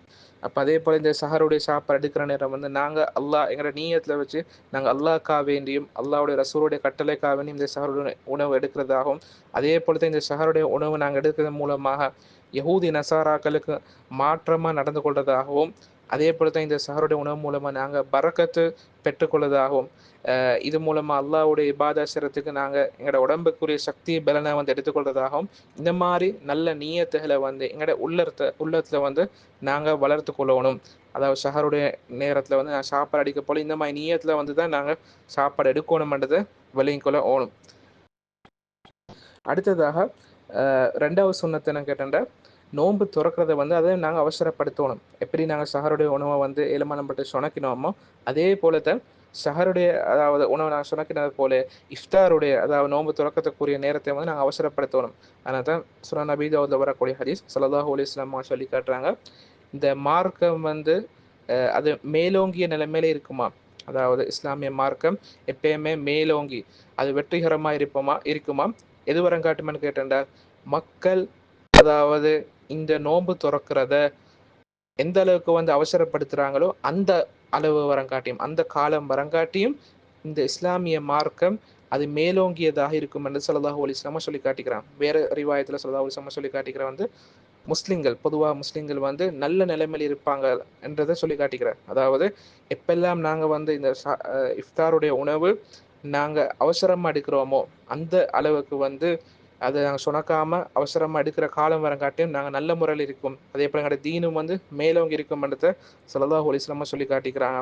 அது காரணமாக சொல்லி காட்டுறாங்க என்னென்னா, லிஅன்னல் யஹூத வன் நஸாரா யுஅஹிரூன், இந்த யஹூதிகளும் நசராணிகளும் வந்து அவங்களோட நோன்பு துறக்கிற அந்த காலத்தை வந்து அவங்க மிச்சம் லேட் ஆக்குவாங்க சுணக்குவாங்கன்றதை ஸல்லல்லாஹு அலைஹி வஸல்லம் விளங்கப்படுத்திக்கிறாங்க. அப்போ இதில் முக்கியமான விஷயம் நான் படிச்சுக்கொள்ளணும் என்ன கேட்டேன்டா, எங்களுடைய மார்க்கம் இஸ்லாமிய மார்க்கம் மேலோங்கோணும் சொல்லி சொன்னால், அதாவது இந்த இஃப்தாரை நாங்கள் அவசரப்படுத்துகிற மூலமாக இந்த தீன் இந்த மார்க்கம் மேலோங்கணும் சொல்லி சொன்னாண்டா, அதுக்குரிய காரணம் என்ன கேட்டென்றால் அது யஹூதி நசாராக்களுக்கு நாங்கள் முரணாக நடந்து கொள்றதான். அப்போ இதுலேயும் ஸல்லல்லாஹு அலைஹி வஸல்லம் அவங்க அந்நிய கலாச்சாரங்களுக்கு ஒப்பாகிறதுலேருந்து அவங்களோட உம்மத்தை வந்து பாதுகாத்துக்கிற அதுக்குரிய வழிகாட்டுதல் கொடுத்துக்கிறதை நாங்கள் விளைக்கிறோம்.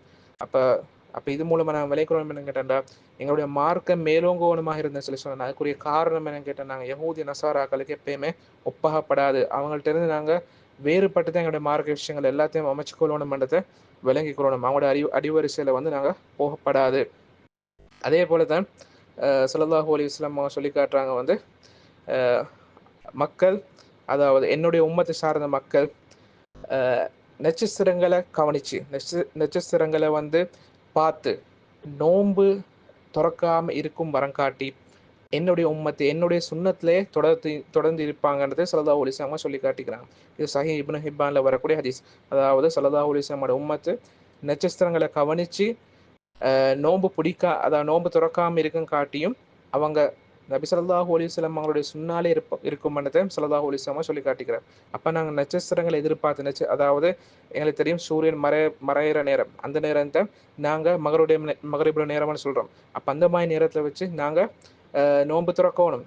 அதை தாண்டி வானத்தில் நட்சத்திரம் வரங்காட்டியும் பார்த்துடைக்கப்படாது. அது யகூதிகளுடையும் அதே போல் நஸ்ரானிகளுடையும் அது கலாச்சாரமாக இருந்திருக்கிறேன். அது மட்டும் இல்லாமல் இஸ்லாமிய உம்மத்தை எடுத்துக்கொண்டு சொல்லி சொன்னாண்ட ஷியாக்களுடைய வழிமுறை அந்த வழிமுறை வானத்தில் நட்சத்திரம் வரங்காட்டியும் அவங்க பார்த்துட்டு இருப்பாங்க. அப்போ ஸல்லல்லாஹு அலைஹி வஸல்லம் என்ன சொல்லி காட்டுறாங்கன்னு கேட்டேன்டா, அவங்களுடைய உம்மத்து சுன்னாலே இருப்பாங்களா எது வரங்காட்டியம்னு கேட்டேன்டா, நட்சத்திரங்களை பார்த்து நோன்பு துறக்காம இருக்க காலமெல்லாம். அப்போ நட்சத்திரங்களை பார்த்து நட்சத்திரம் விலங்கம் காட்டி நோன்பு துறக்கிறத லேட்டாக்குற சொல்லி சொன்னால் அந்த நேரத்தில் என்னுடைய உம்மத்து ஒழுங்கான சுண்ணத்தில் இருக்காது என்றதை ஸல்லல்லாஹு அலைஹி வஸல்லம் உலகப்படுத்திக்கிறாங்க. அப்போ இது முக்கியமான ஒரு விஷயமா நாங்கள் விளங்கிக்கணும். அதே நேரம் இதில் அர்த்தம் என்ன கேட்டேன்டா, இமாம் இப்னு அப்துல் பர் ரஹிமஹுல்லாஹ் சொல்லி காட்டுறாங்க அதாவது நாங்கள் இந்த நோன்பு துறக்கிறத அவசரப்படுத்துகிறேன்டா பொருள் என்ன கேட்டேன்டா, சூரியன் மறையது உறுதியாகின பிறகு உடனே தான் நாங்கள் என்ன செய்யணும், நோன்பை துறக்கணும் தான் விளங்கிக்கணும். அது இல்லாமல் சூரியன் அதாவது மறையறதுக்கு முந்திய நோன்பு துறக்கிற அர்த்தம் உண்டு இந்த ஹதீஸ் மூலமாக சொல்ல வரல விளங்குறா. அதாவது நோன்பு துறக்கிற அவசரப்படுத்துவோம் சொல்லி சொன்னாண்டா, சூரியன் மறையறதுக்கு முந்தி நாங்கள் நோன்பு துறக்கப்படாது விளங்குறா. அதே நேரம் சந்தேகத்துலேயும் நோன்பு திறக்கப்படாது. எப்போ எங்களுக்கு சூரியன் மறைஞ்சு கன்ஃபார்ம் ஆகிட்டோம் அந்த உடனே நாங்கள் நோன்பு திறக்கணும்ன்றதை விளங்கிக்கொள்ள ஓணும். அடுத்தது மூணாவது அம்சம் சுன்னத்தான விஷயம் என்ன கேட்டேன்டா, இந்த ரமதானுடைய மாதத்தை நாங்கள் 7 மட்டுக்கு அல்லாஹ் தஆலாக்கு திக்ர் செய்கிற விஷயத்தில் அதிகரித்து கொள்ளணும். அதே போலத்தான் ஒருத்தர் தீமையான மோசமான ஒரு விஷயம் எங்களை செஞ்சு சொன்னாண்டா, அதுக்கு பழியா நாங்களும் மோசமான முறையில் நடந்து கொள்ளப்படாது. இது முக்கியமான ஒரு அம்சம் உண்டு. அப்போ அதனால தான் ஸல்லல்லாஹு அலைஹி வஸல்லம் அவங்க சொல்லி காட்டுறாங்க அதாவது யாராவது சஹீஹ் புகாரில் வரக்கூடிய ஹதீஸ், உங்களை யாராவது ஒருத்தர் நோன்பு பிடிச்சி டீக்க போகல அவர்கிட்ட அந்த மாதிரி நேரத்தில் வச்சு அவர் ஆபாசமான பேச்சுகள், தேவைக்கில்லாத பேச்சுகள், அதாவது தூஷணமான வார்த்தைகள் பேசக்கூடாது. அதே போல தான் கத்தி சத்தம் போட்டு அதே போல் சண்டை பிடிக்கிற மாதிரி பேசப்படாது. அதனால் யாராவது ஒருத்தர் உங்களுக்கு ஏசிட்டு வந்தால் அப்படி ஏதாவது சண்டை பிடிச்சிட்டு வந்துட்டு சொல்லி சொன்னாண்டா, நான் ஒரு நோம்பாளின்னு சொல்லட்டும் ஸல்லல்லாஹு அலைஹி வஸல்லம் வழிகாட்டிக்கிறேன். அப்போ இது ஒரு மிச்சம் அழகான ஒரு வழிகாட்டுறது தான் ஸல்லல்லாஹு அலைஹி வஸல்லம் கொடுத்திக்கிறேன். அப்போ நான் நோம்புடைய காலத்து 7 மட்டுங்கிற நாக்கை கட்டுப்படுத்தி நாங்கள் 7 மட்டுக்கு அடக்கமாக இருக்க பார்க்கணும். தேவைக்கில்லாத வார்த்தைகள் பேசிட்டு சண்டை பிடிச்சிட்டு சத்தம் போட்டுட்டு இப்படியெல்லாம் இருக்கப்படாது. அதே போல தான் நாங்கள் எங்களோட நோம்புடைய சந்தர்ப்பத்தை வச்சு மிச்சம் 7 மட்டும் அல்லாஹ்வுடைய திக்ரில் நாங்கள் ஈடுபடுத்திக் கொள்ளணும். அதிகமாக குர்ஆன் ஓதுறது, திக்ர்கள் செய்கிறது, துவா கேட்கறது, தொழுகிறது, சதகா கொடுக்கறது, இந்த மாதிரி விஷயங்களை தான் எங்களோட நேரங்களை கழிக்கணும்ன்றதை நாங்கள் விளங்கிக்கொள்ளணும். அதே போல தான் இமாம் இப்னு கய்யிம் ரஹிமஹுல்லாஹ் சொல்லி காட்டுறாங்க ஒவ்வொரு அமல் செய்யக்கூடியவர்களையும் ஆகவே சிறந்தவங்க யாருன்னு கேட்டேன்டா, அந்த அமல் அல்லாஹ்வை கூடுதலாக யாரை திக்ர் செய்கிறாங்களோ அவங்க தான் ஆக சிறந்தவங்க. உதாரணமாக நோம்பாளிகளில் ஆக சிறந்தவங்க யாருன்னு கேட்டேன்டா, அந்த அவங்க நோம்புல கூடுதலாக யார் அல்லாஹ்வை திக்ர் செய்கிறாங்களோ அவங்க தான் நோம்பாளியால் சிறந்தவங்க. அதே போல சதக்கா கொடுக்கக்கூடியவங்க ஆக சிறந்தவங்க யாருன்னு கேட்டேன்டா, அவங்களோட சதக்கால அல்லாஹ்வை அதிகமாக திக்ர் செய்யக்கூடியவங்க யாரோ அவங்க தான் சிறந்தவங்க. அப்போ நாங்கள் செய்யக்கூடிய எல்லா விதமான அமல்களையும் அல்லாஹ்வை கூடுதலாக திக்ர் செய்கிற முகமாக அந்த மாதிரி நிலைமையை நாங்கள் வச்சுக்கோங்க சொன்னாண்டா, நாங்கள் ஆக சிறந்த நோம்பாளிகளாக மாறலாம் என்ற விளங்கிக்கொண்டு இன்றைய பாடத்தை நாங்கள் இதோட முடிச்சுக்கொள்வோம். அல்ஹம்துலில்லாஹ். சுப்ஹானக அல்லாஹும்ம வபிஹம்திக அஷ்ஹது அல்லா இலாஹா இல்லா அன்த அஸ்தக்ஃபிருக வ அத்தூபு இலைக்.